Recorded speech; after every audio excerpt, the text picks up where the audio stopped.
C'est le rêve de Wajda, pédaler sur cette bicyclette. Mais c'est un rêve tabou, interdit, pour cette fillette qui vit en Arabie Saoudite.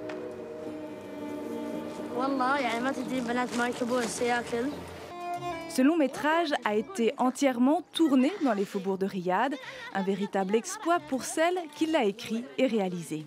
Dans ce pays, hommes et femmes n'ont pas le droit de travailler côte à côte, même pour un film. Je restais dans le camion, j'avais des écrans et je parlais aux acteurs par téléphone. Tu dois lever les yeux, rapproche-toi, avance comme ça. C'est difficile quand tu n'es pas là près d'eux.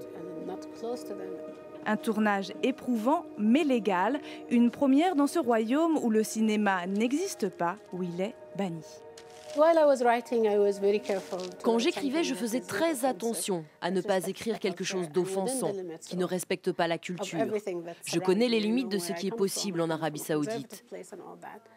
Je sais que je viens d'un pays conservateur. Je pense que les autorités ont apprécié cela, de ne pas être trop insistante, trop dans la confrontation. Donc on a eu la permission et on a tourné.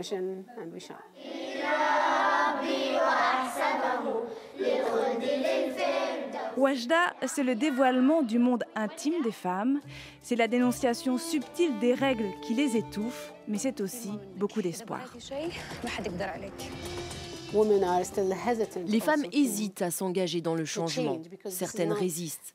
Le changement, c'est douloureux. C'est un processus à traverser. Mais ça évolue. Je le vois dans la manière que les filles ont de s'habiller.